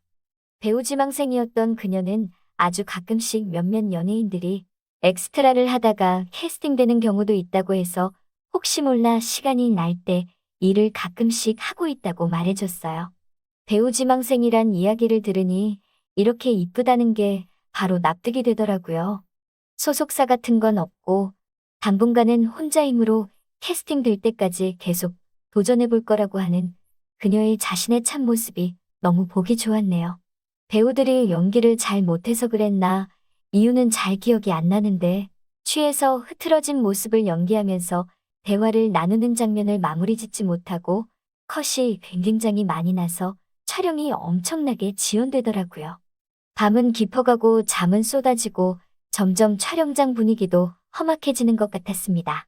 저도 너무 피곤해져서 잠깐 휴식 시간에 세수를 하고 나오는데 밝게 빛나는 냉장고 안쪽에 있는 소주가 눈에 들어오더라고요. 무슨 용기가 났는지 새 병을 몰래 또 가지고 나왔습니다. 인생 처음 해보는 도둑질이었는데 엄청 심장이 뛰더라고요. 그녀에게 몰래 소주병을 보여주면서 500짜리 잔에다가 소주를 가득 부었습니다. 자기도 조금 달라고 해서 한 잔 가득 따라줬어요. 촬영은 촬영대로 지연됐지만 또 이렇게 술집에서 미녀와 술을 마시며 있으니 일한다는 느낌보다 놀러 나온 기분이 들었습니다. 그렇게 기분 좋은 시간을 보내고 있었는데 사건이 발생하고 말았습니다. 그녀가 만취해버리고 만 거예요. 눈이 좀 풀려가는 걸 봤을 때 그때 멈췄어야 했는데 처음으로 아름다운 여자와 일터에서 대놓고 일탈을 하고 있는 기분에 취했는지 조절을 못했습니다. 그녀는 컵에 따라 놓은 술을 벌컥벌컥 마시더니 또다시 컷사인이 나자 그녀가 컵을 상위에 콱 내리치며 벌떡 일어나 배우들한테 연기 졸라 못하네. 벌써 몇 번째야? 내가 해도 그거보단 잘하겠다. 라고 하며 주정을 부리기 시작한 거예요. 하지만 촬영팀에 의해서 그녀의 술주정은 곧 제압을 당했고 자초지종을 듣고 몰래 술을 훔쳐먹은 걸 들킨 저와 그녀는 일당만 받은 채 현장에서 쫓겨났습니다. 그 와중에 일당 못 받아도 할 말이 없었다고 생각했는데 그나마도 생각해서 챙겨준 게 참 고마웠어요. 하지만 새벽 3시가 다 되어가는 대로변에 덩그러니 쫓겨난 채로 아직 새벽이라 교통편도 없고 그녀는 제 몸에 기댄 채로 몸도 제대로 못 가눌 정도로 취해 있는 상태고 어떻게 할지 난감한 상황에서 인사불성인 그녀가 지나가는 택시를 잡더라고요. 생각도 못했는데 택시를 타고 그녀 집 앞까지 가게 됐습니다. 촬영하던 데서 굉장히 근처에 살고 있었어요. 10분도 채 걸리지 않아 도착한 그녀의 원룸 앞. 어차피 저희 부축이 없으면 그녀 혼자서는 걸을 수 있는 상태도 아니었기 때문에 얼떨결에 그녀의 집 안까지 들어가고 말았어요. 문이 열리고 처음으로 들어와 보는 여자의 방의 풍경은 굉장히 새로웠습니다. 그래도 배우지망생이라고 본인의 사진도 크게 뽑아서 벽에 걸어놓고 아기자기하게 데코레이션 해놓은 방은 이렇게 옆에서 개진상을 부리고 있는 여자의 방이라는 게 믿기지 않을 정도로 귀여운 모양이었네요. 그녀는 방에 들어오자마자 신발을 벗어던지고는 옷을 훌렁훌렁 벗으며 침대로 기어들어갔어요. 아까부터 흘긋흘긋 보던 검은색 속옷은 이불 안에 들어가서 벗어던지더라고요. 저보고는 집에 가라던가 자고 가라던가 아무 말도 안 한 채 그녀는 혼자 골아 떨어졌어요. 아쉬움에 뒤를 돌았다가 문 쪽으로 갔다가 왔다 갔다 하고 있었는데 그녀가 침대에서 일어나서 갑자기 물 좀 가져다 달라고 하더라고요. 냉장고에서 생수병을 꺼내 그녀에게 가져다 줬어요. 보여선 안 될 부분들은 이불에 덮여져 있었는데 이불 위로 나와 있는 그녀의 매너깨를 보는 게 적나라하게 다 보이는 것보다 더 이상야릇하게 느껴졌습니다. 그녀가 뚜껑을 열고 물을 벌컥벌컥 마시다가 사례가 들렸는지 콜록대기 시작했어요. 혹시나 침대에 물을 쏟을까 싶어서 손에 들고 있는 물을 치워주려고 가까이 가는 순간 그녀가 팔을 뻗어 이불 위로 저를 껴안았습니다. 얇은 이불 하나 사이로 그녀의 몸이 그대로 느껴졌어요. 그러고선 그녀는 저에게 속삭였지요. 그래도 오늘 하루 우리는 연인이었는데 이대로 보낼 순 없잖아 라고 하면서요. 그리고 너 아까 나 잘 때 내 가슴 만졌지? 라고 말하며 그녀가 제 입술에 입을 맞추었습니다. 무언가에 홀린 것처럼 저는 그 상태로 바로 그녀의 이불 안으로 빨려 들어가듯 들어갔습니다. 그리고 우리 둘은 그렇게 저와 배우지망생이던 그녀는 그날 둘만의 영화를 한 편 만들게 되었네요. 잠에서 깨니 그녀는 온데간데 없고 침대 위에는 저 혼자밖에 없더라고요. 정갈하게 개어진 저희 옷가지 위에 쪽지가 남겨져 있었어요. 문은 닫으면 자동으로 잠기니까 걱정하지 말고 그냥 나가면 된다고요. 연락처 같은 게 적혀 있을 줄 알았는데 안타깝게도 연락처는 적혀 있지 않았습니다. 굳이 자리를 비우고 연락처를 남겨놓지 않은 그녀의 뜻을 이해하고 저는 집으로 돌아올 수밖에 없었습니다. 저와 그녀와의 추억은 여기까지입니다. 그 후로도 저는 이 일을 꽤 오래 해왔지만 어디서도 그녀를 마주친 적은 없었네요. 얼마 전에 TV를 보다가 단역이긴 해도 아직도 배우의 꿈을 포기하지 않은 그녀를 보았어요. 5년이 넘은 지금에도 그녀는 그때의 아름다운 모습을 그대로 간직하고 있더라고요. 저는 지금 만나는 여자친구와 결혼을 하게 되겠지만 아직도 잊지 못할 저희 추억에 남아 항상 마음속에 간직될 그녀를 응원하며 이만 이야기 줄이도록 하겠습니다. 좋은 아침, 좋은 밤 되세요. 오늘의 사연은 여기까지네요. 긴 사연 끝까지 들어주셔서 감사합니다. 구독과 좋아요 잊지 말아주세요. 제 채널에 오신 걸 환영합니다. 흥미로운 이야기들을 놓치지 않으려면 좋아요와 구독을 눌러주세요. 안녕하세요. 저는 회사에 입사한 지 1년 정도 된 신입사원입니다. 얼마 전 회사 과장님이랑 가맹 계약 관련해서 지방에 내려갔다가 생긴 일에 대해 이야기를 해볼까 합니다. 저는 이름만 들어도 알만한 프랜차이즈 회사 본사에 다니고 있습니다. 28살. 어리다면 어린 나이에 좋은 회사에 취업해서 나름 자리를 열심히 잡아가고 있었습니다. 1년 정도 되는 기간 동안 여러 작업을 맡아서 했고, 그러면서 업무에 관해 열심히 배웠습니다. 이번에 가맹 계약을 한 신규 업장의 인테리어 공사 진행이 완료되어 현장 확인을 하고 오픈 일정을 잡고 겸사겸사 다른 가맹점들을 방문해 점검도 하고 오기로 해서 이틀 정도 지방에 내려갔습니다. 이 지역은 이번에 과장님을 만나면서 새로 담당하게 된 곳이라 이번 기회에 점주님들 얼굴도 익히고 인사도 하겠다고 생각했습니다. 도착해서 몇 군데 가맹점을 들러 인사도 하고 점검을 했고 5시쯤 신규 가맹점으로 갔습니다.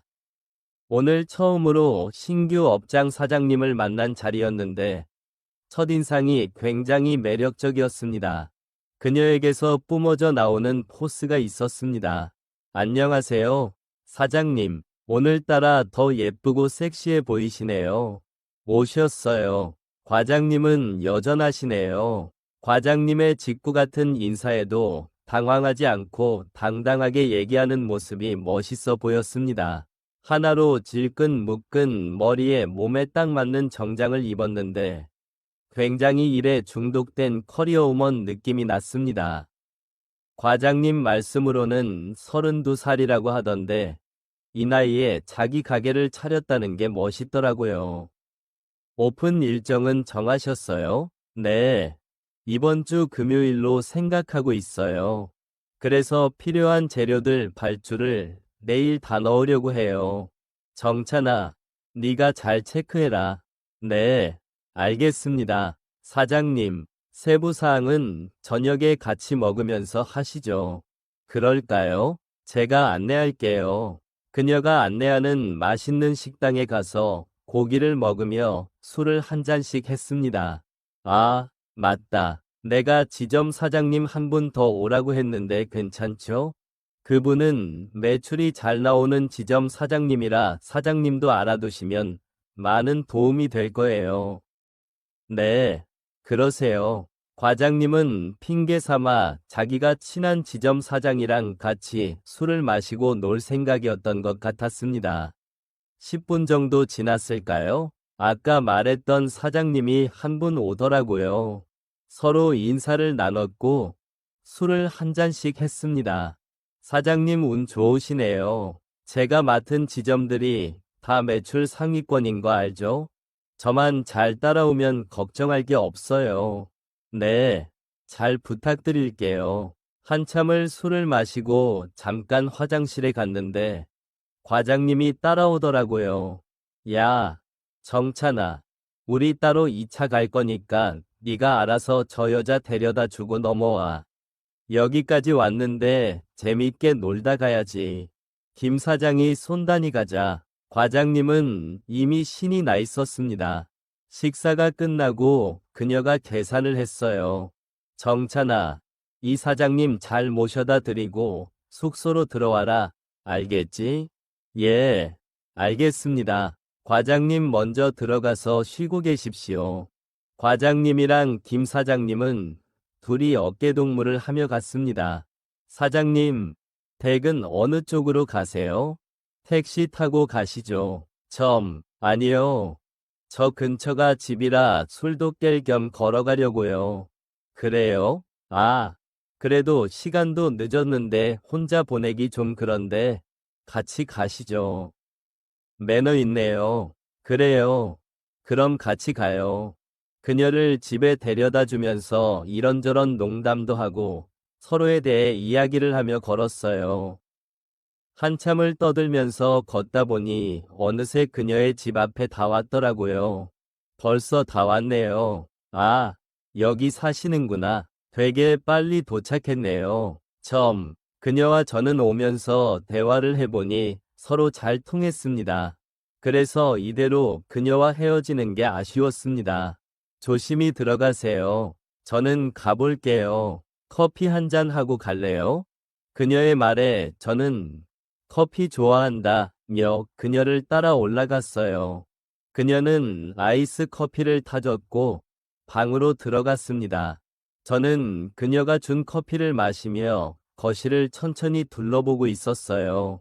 그런데 그녀가 몸에 딱 달라붙는 슬립 차림으로 나와 깜짝 놀랐습니다.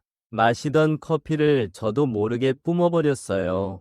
그래서 옷이 젖어버렸습니다. 어머, 어떡해요. 아, 죄송해요. 제가 닦을게요. 내가 빨아서 말려줄게요. 아, 아니요. 괜찮아요.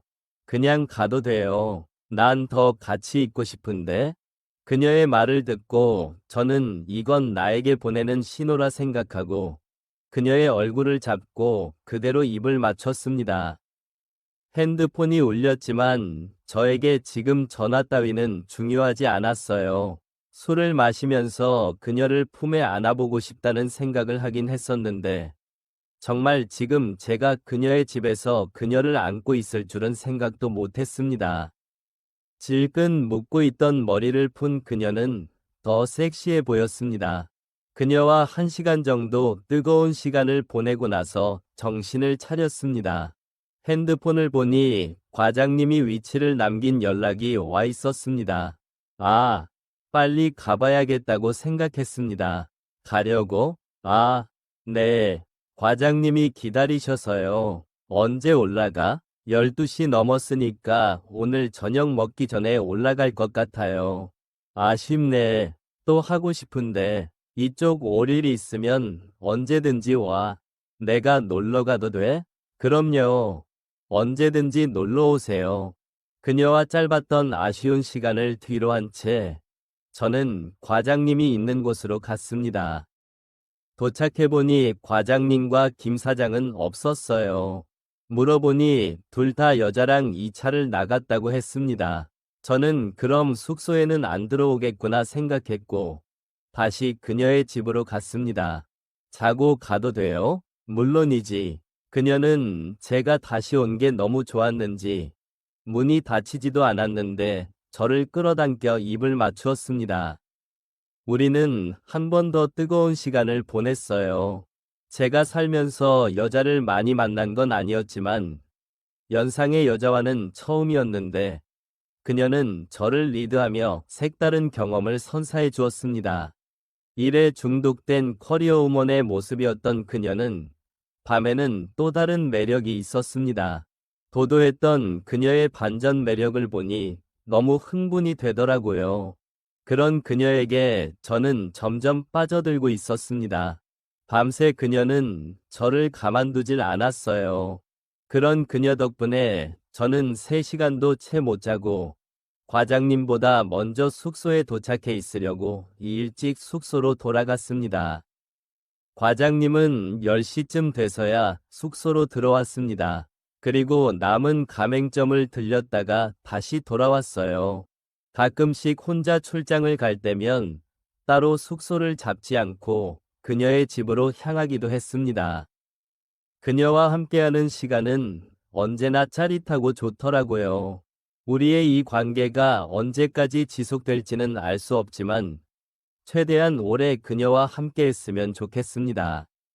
제 이야기를 들어주셔서 감사합니다. 좋아요와 구독을 눌러서 저를 응원해주세요.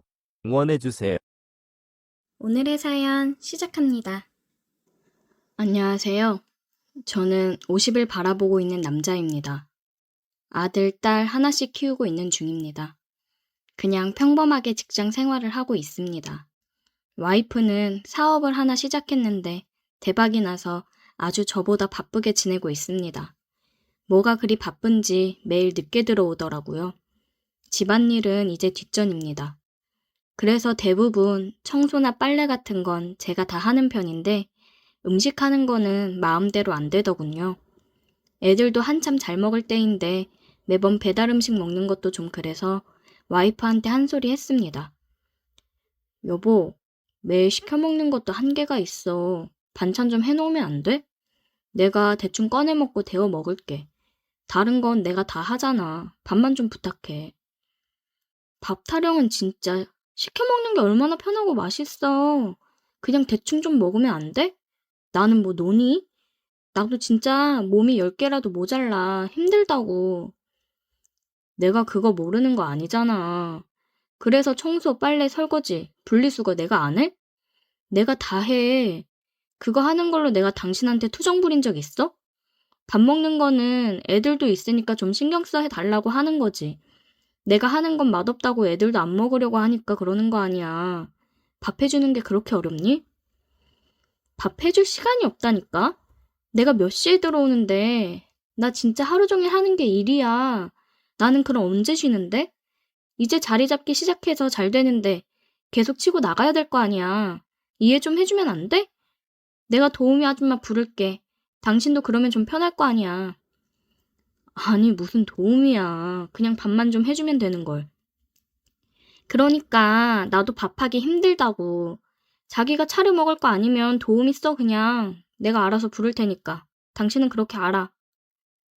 와이프는 자기도 힘들다며 도우미를 부른다고 했습니다. 참, 요즘 보면 돈 맛에 들려서 가정은 뒷전이고 자기 사업 확장에만 눈이 멀어 있는 것 같습니다. 물론 와이프 돈 많이 벌면 좋죠. 저보다도 많이 벌어오니 당연히 집안일도 제가 더 분담하는 건 맞다고 생각합니다. 그런데 저도 일을 하기도 하고 식사 부분은 저보다 확실히 와이프가 실력이 좋으니 애들을 생각해서라도 조금 더 신경 써 달라고 부탁을 한 건데 이렇게 짜증을 내며 도우미를 부르겠다고 할 줄은 몰랐습니다. 그래도 도움이 없는 것보다야 있는 게 낫지 싶어 아내가 불러준다기에 알겠다고 했습니다.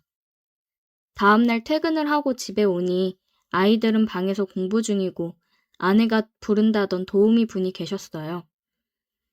안녕하세요. 저 오늘부터 일하기로 한 김민영입니다. 사모님이 비밀번호랑 해야 될 일들 알려주셔서 했어요.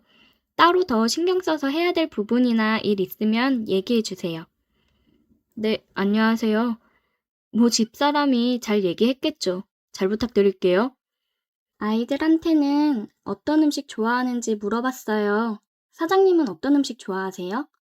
좋아하는 음식들로 식단 짜서 식사 준비할게요. 저는 그냥 집밥이면 다 잘 먹습니다. 한식 좋아해요.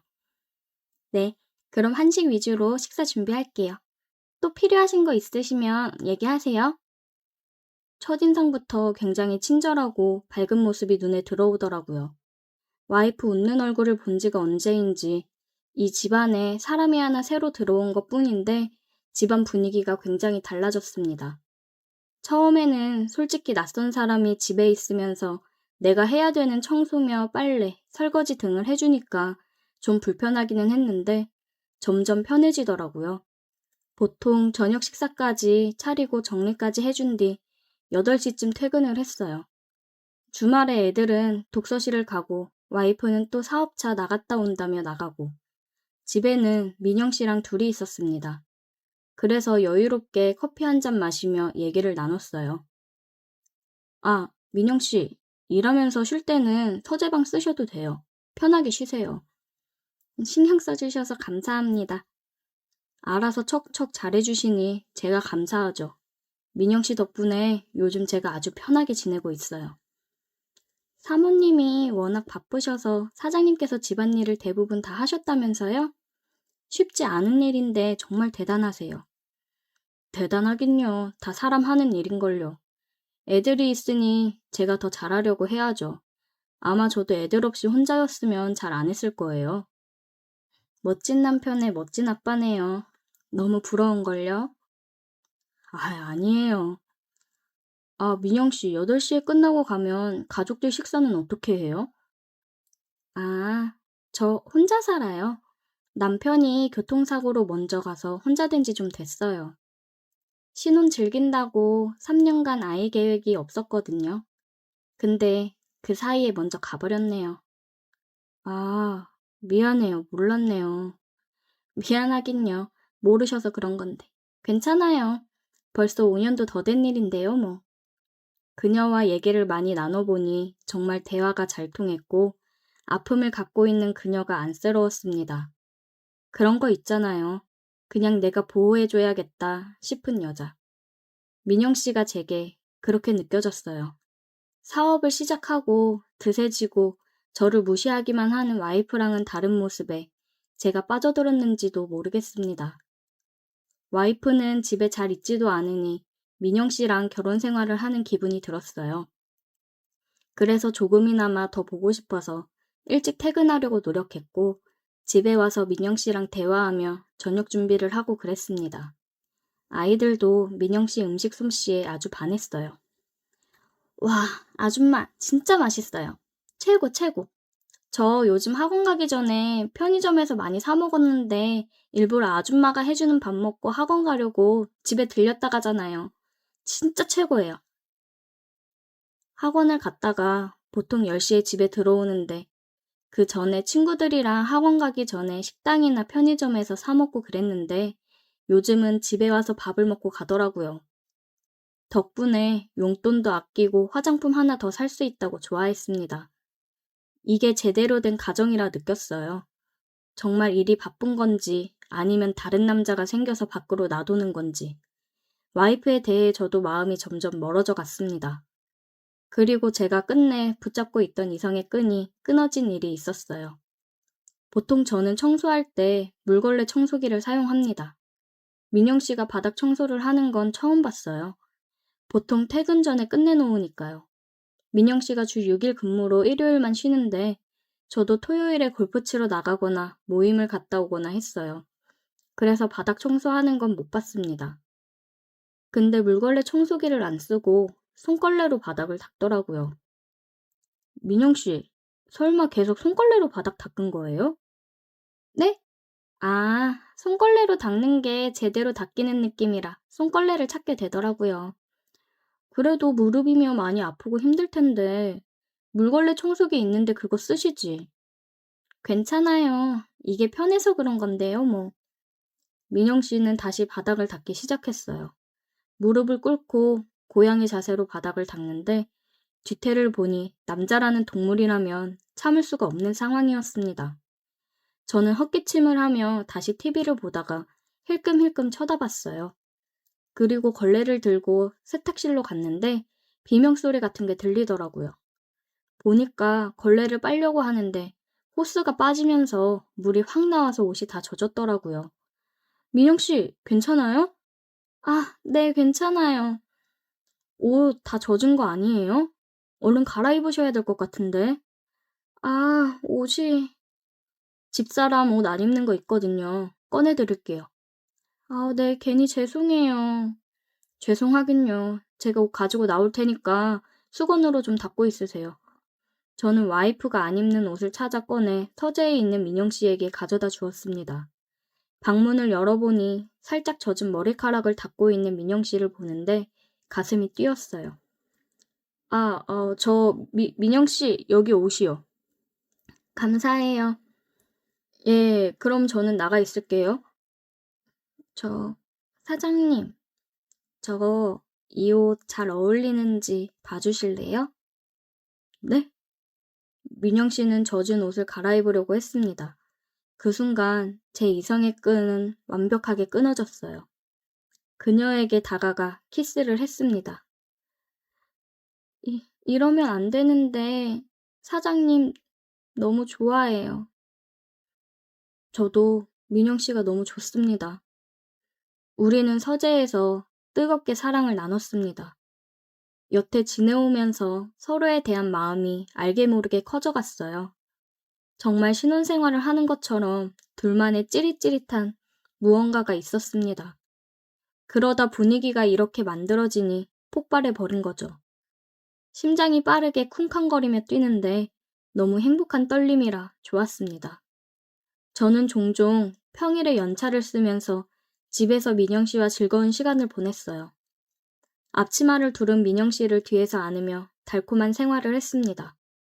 와이프한테 고마운 마음이 들었어요. 이런 천사 같은 여자를 만나게 해줘서요. 와이프랑은 모든 걸 정리하고 민영 씨와 새로 시작하고 싶은 마음이 굴뚝 같지만 한참 사춘기에 중요한 시기에 있는 아이들을 생각하니 또 이건 아닌 것 같고 그냥 이렇게 몰래 우리 두 사람의 사랑을 키워나가야 하겠죠? 집에서는 특히나 조심해야겠습니다. 오늘의 사연 여기까지입니다. 오늘도 들어주셔서 감사해요. 구독, 좋아요, 알림 설정 부탁드려요.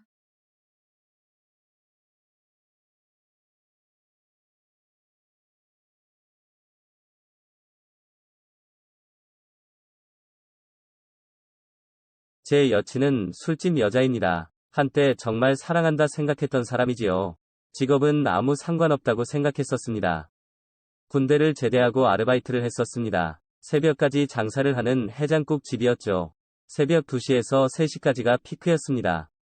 번화가에 위치한 가게라 술집이 많았습니다. 술집을 나온 사람들이 손님으로 많이 왔습니다. 그리고 바로 직후에 또 한 무리의 손님들이 옵니다. 주로 술집에서 일하는 종업원들이었죠. 종업원들이 영업 끝나고 우리 식당으로 왔었지요. 당연히 단골 손님도 많았습니다. 웨이터들도 있고 접대부 여성들도 있었습니다. 가끔은 노래방 도우미들이 단체로 오기도 했었습니다. 자연스럽게 단골 손님들과는 친분이 생기더군요. 당연히 예쁜 여종업원들에게 눈이 갔습니다. 하지만 친해진 것은 웨이터 형님들이었습니다. 다들 멀쩡하게 잘생긴 형님들이었습니다. 처음에는 사실 거부감이 있었습니다. 하지만 친해지고 보니 딱히 나쁜 사람들도 아니더군요. 그냥 평범한 사람들 같았습니다. 자연스럽게 여종업원들과도 친해졌습니다. 가벼운 농담 정도 주고받는 사이가 되었죠. 그리고 그 중에서 한 여자와 유독 친해졌습니다. 저보다 1살 어린 여자였습니다. 그녀는 학비를 벌기 위해 휴학을 했다고 했습니다. 그런데 알고 보니 저랑 같은 학교의 학생이더군요. 같은 학교라고 말을 하니 그녀가 놀라더군요. 창피하다고 학교 이야기는 하지 말자고 했습니다. 하지만 그 일 때문에 우리는 더 친해지게 되었습니다. 그 친구는 가끔 혼자 가게로 오기도 했습니다. 매일 술을 마시니 속은 풀고 가야 한다더군요. 늦게 혼자 오는 날은 같이 퇴근을 하기도 했었죠. 그 무렵 그녀에게 호감을 느끼기 시작했습니다. 그리고 그녀의 집에 데려다 주기도 했습니다. 그러면서 많은 이야기를 나누었습니다. 그녀는 집안 형편 때문에 술집에서 일한다더군요. 혼자 학비도 벌어야 해서 선택한 일이라고 했지요. 그 이야기를 듣고 그녀가 대견하다고 생각되었습니다. 그녀가 나쁜 게 아니라 환경이 나쁘다 생각했죠. 그렇게 조금씩 호감을 가지게 되었고 만날수록 괜찮은 친구 같았습니다. 그녀의 가정사를 들으며 동정심도 생겼습니다. 그래서 지켜주고 싶었습니다. 어느 순간 저는 그녀에게 고백을 했습니다. 하지만 그녀가 거절을 했습니다. 술집 다닌다고 쉬워 보여서 그러냐고 하더군요. 공짜로 자기를 한번 먹어보려는 수작이냐고 했습니다. 그렇게 접근하는 남자들이 많다고 하더군요. 순간 큰 오해가 생겼구나 싶었지요. 오히려 그녀가 안쓰러운 마음이 더 컸습니다. 저는 절대로 그런 거 아니라고 말을 했습니다. 하지만 그녀는 자기 같은 여자 만나지 말라고 했지요. 술집 여자 말고 더 좋은 여자 만나러더군요. 저는 그때 오히려 화가 났습니다. 이렇게 마음이 착하고 예쁜 사람인데 단지 세상이 그녀를 술집으로 내몬 것뿐인데 그녀가 자신을 비하하는 게 너무 싫었습니다. 그래서 화를 냈었습니다. 정말로 사랑한다고 말을 했습니다.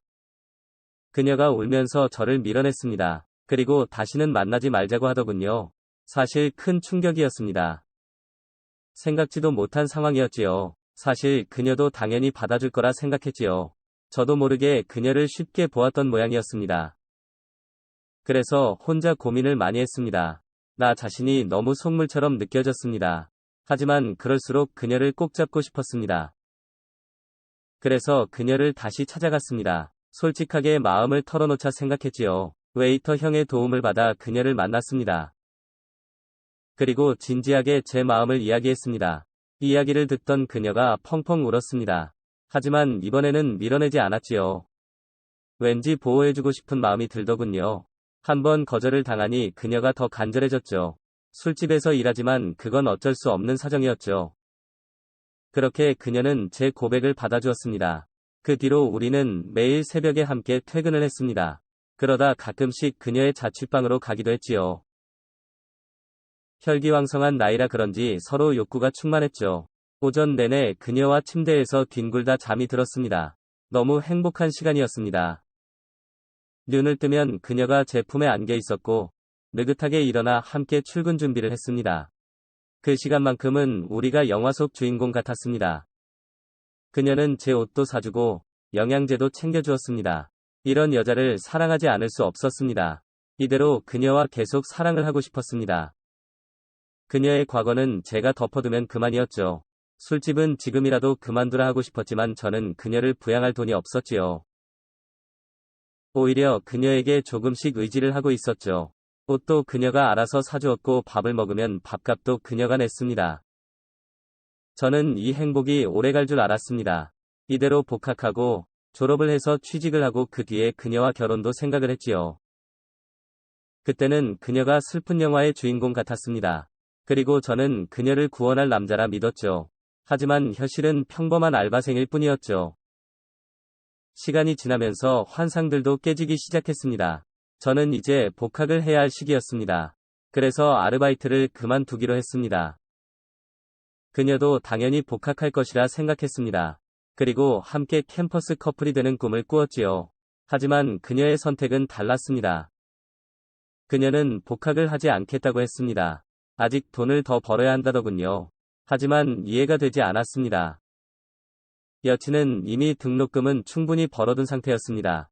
그런데 그걸로는 부족하다 했습니다. 부모님 생활비도 보태드리고 있다고 하더군요. 여러 차례 이야기를 나눠봤지만 그녀는 확고했습니다. 부모님 전세 대출금 갚을 돈만 마련하고 그만둔다더군요. 이제 그런 여친의 모습이 조금 답답하게 느껴졌습니다. 왠지 끝이 없는 늪에 빠져드는 기분이었죠. 이제는 꼭 저 일을 해야 하나 싶더군요. 안쓰러움보다 답답함이 커져갔습니다. 술 취한 여친의 모습을 보는 것도 기분이 좋지 않았습니다. 다른 남자들이랑 어울리는 모습이 자꾸 떠올랐지요. 그리고 이 차를 나가는 게 아닌지 의심도 생겼습니다. 그런 날이면 여친과 싸우기도 했고, 어떤 날은 미친 듯이 여친의 몸을 검사하기도 했습니다. 하지만 의심과 실망감은 줄어들지 않았습니다. 그렇게 저 혼자 결국 복학을 하게 되었습니다. 몸이 멀어지니 그녀가 보고 싶은 마음이 커지더군요. 그래서 우리는 자주 연락을 하게 되었습니다. 그녀도 제가 신경 쓰이지 않도록 노력을 했습니다. 최대한 일찍 퇴근을 하려고 노력을 했고 술도 최대한 조금씩만 마시는 것 같았습니다. 저도 주말마다 그녀의 자취방으로 갔습니다. 당연하게도 그녀와 사랑을 나누고 함께 잠을 잤습니다. 같이 신혼부부처럼 돌아다니곤 했습니다. 그녀의 그런 노력 덕분에 마음이 조금은 풀렸습니다. 그러다 우연히 그녀와 같은 학과 친구를 알게 되었습니다. 저는 자연스럽게 그녀에 대해서 물어보게 되었지요. 그런데 그 친구는 그녀를 모른다고 하더군요. 그런 이름은 처음 들었다고 했습니다. 뭔가 이상하다는 생각이 들었습니다. 그래서 그 친구를 통해 조금 더 알아보았습니다. 그런데 자기네 학과에 그런 사람은 없다고 했습니다. 온갖 생각이 머릿속을 헤집고 다니더군요. 그녀가 제게 거짓말을 한 것이라 짐작이 되더군요. 그래서 복학도 하지 않았다는 생각이 들었습니다. 하지만 뭔가 착오가 있지 않을까 하는 생각도 들었습니다. 고민을 하다 보니 그녀에 대한 의심이 커져만 가더군요. 그래서 그냥 그녀에게 물어보았습니다. 그러자 그녀가 막 화를 내더군요. 왜 자기 뒷조사를 하고 다니냐는 것이었습니다. 그리고 자기는 지금 이름이 가명이라고 했습니다. 혹시나 소문날까봐 가명을 쓴다고 하더군요. 앞뒤가 맞지 않는 이야기였습니다. 그녀가 가명을 쓰는 것은 사실이었습니다. 하지만 저는 그녀의 본명도 알고 있었습니다. 그녀의 월세 계약서에서 그녀의 이름을 봤었거든요. 하지만 그녀는 그런 사실을 알지 못했습니다. 그래서인지 끝까지 거짓말을 하더군요. 그녀의 거짓말에 의심과 실망감이 몰려왔습니다. 저는 솔직하게 아는 것을 털어놓았습니다. 그녀는 눈동자가 흔들리며 충격을 받더군요. 그리고 그녀는 눈물을 뚝뚝 흘렸습니다. 눈물을 흘리며 다시 가정사를 이야기했지요. 어쩔 수 없이 거짓말을 했다고 실토했습니다. 그 눈물에 잠시 마음이 흔들렸습니다. 하지만 그 거짓말들을 믿을 수 없었지요. 그렇게 우리는 헤어지게 되었습니다. 그 뒤로도 그녀에게서 종종 연락이 왔습니다. 힘들다, 외롭다, 보고 싶다는 말이 많았습니다. 그리고 술집도 그만둘 거라고 하더군요. 솔직히 마음이 흔들리기도 했었습니다. 하지만 그녀의 거짓말을 감당할 자신이 없었습니다. 그래서 다시 만나지는 않았습니다. 하지만 마음이 많이 흔들린 것도 사실입니다. 그녀가 그곳에서 나온다면 다시 만날까 싶었죠.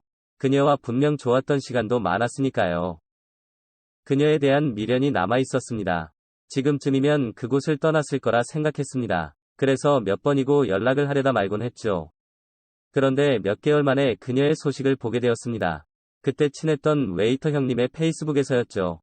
새벽에 해장국집에서 함께 찍은 사진이었습니다. 여전히 그녀는 그곳에 있었습니다. 어쩌면 스스로 나올 생각이 없는 것 같기도 했습니다. 하지만 이상할 정도로 아무런 감정도 생기지 않더군요. 나 혼자만 행복한 상상을 했었구나 싶었죠. 끝까지 그녀에게 배신감을 느꼈습니다. 그녀는 나를 생각조차 하지 않았다는 것을 알게 되었습니다. 한때는 진심으로 사랑한다 생각을 했었는데 이제는 정말로 사랑을 했었나 싶기도 합니다. 그저 그녀의 선택에 후회가 없길 빌어줄 뿐입니다. 영상 시청 감사합니다.